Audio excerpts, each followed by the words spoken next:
লড়াই প্রকাশ্যে। বাঁকুড়া সাংগঠনিক জেলার বিভিন্ন অঞ্চলে সভাপতি পদে ব্যাপক রদবদল করা হচ্ছে। জেলার গঙ্গাজলঘাটি ব্লকের লক্ষ্মণপুর অঞ্চলের তৃণমূলের অঞ্চল সভাপতি পদ থেকে দিলীপ মণ্ডলকে সরিয়ে প্রাক্তন পঞ্চায়েত প্রধান সভাকর মণ্ডলকে পদে বসানো হয়। তারপরে দলীয় পতাকা হাতে নিয়ে বিক্ষোভ দেখান তৃণমূল কর্মীদের একাংশ। অভিযোগ, টাকার বিনিময়ে অঞ্চল সভাপতির পদ বিক্রি করা হচ্ছে। ব্লক সভাপতির বিরুদ্ধে উঠছে আঙুল। আরও অভিযোগ, পঞ্চায়েত প্রধান থাকাকালীন সভাকর মণ্ডল তৎকালীন অঞ্চল সভাপতির সঙ্গে যোগ সাজশ করে দুর্নীতিতে লিপ্ত হয়ে পড়েন। দলীয় কর্মীদের ন্যূনতম সম্মানটুকুও দেননি, তাকেই অঞ্চল সভাপতি করা হচ্ছে। তাদের দাবি, অবিলম্বে অঞ্চল সভাপতি বদলের সিদ্ধান্ত গ্রহণ করা না হলে রাজ্য নেতৃত্বের দ্বারস্থ হবে।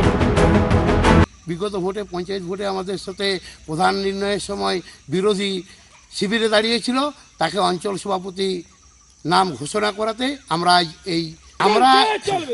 আমরা যতক্ষণ না পর্যন্ত এই সভাকর মণ্ডলকে বহিষ্কার করছে অঞ্চল সভাপতি পদ থেকে, ততদিন তক আমাদের আন্দোলন চলছে।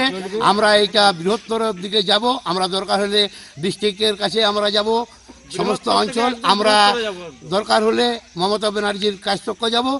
আমরা কেউ 15টা বুথ সভাপতির মধ্যে কেউ কিছু জানতে পারলাম না যে আমাদের অঞ্চল সভাপতি চেঞ্জ হচ্ছে। এর জন্য আমরা খুব দুঃখিত। ইয়ার চাই, বিচার চাই। আর আমরা ওকে অঞ্চল সভাপতি বলে মানছি না, মানবো না। কি চাইছেন তাহলে? আমরা চাইছি নতুন কেউ হোক। সমস্ত অভিযোগ অস্বীকার করেন সদ্য নির্বাচিত অঞ্চল সভাপতি সভাকর মণ্ডল। পাল্টা বিক্ষোভকারীদের বিরুদ্ধে আঙুল তুলেছেন তিনি।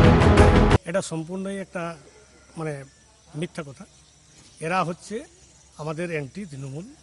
এরা সবসময় হয়তো তার নিজস্ব স্বার্থ কায়েমি পূরণ না হওয়ার জন্য সে এই ধরনের কথাবার্তা বাজারে একটা ছড়াচ্ছে বা প্রচার করছে। হয়তো একটা আমার বিরোধী দলেরও এ বিষয়ে তৃণমূলকে তীব্র কটাক্ষ বিজেপি নেতার। দুর্নীতির টাকা ভাগ বাটোয়ারা নিয়ে দলের অন্তরে কোন্দল বলে অভিযোগ বিজেপির। 2011 সাল থেকে পশ্চিমবাংলায় তৃণমূল একটা গোষ্ঠী কুন্দল থাকছে এবং এরা টাকা পয়সা নিয়ে পদ বিক্রি করে। তাই আজকে এই গোষ্ঠী কুন্দল, এবং তৃণমূল তো কোনো রাজনৈতিক দল নয়, তৃণমূল হচ্ছে মাফিয়া রাজ। বছর হলে বিধানসভা নির্বাচন, তার আগে তৃণমূলের অন্তরে কোন্দল। তবে কে প্রভাব পড়বে ভোট বাক্সে?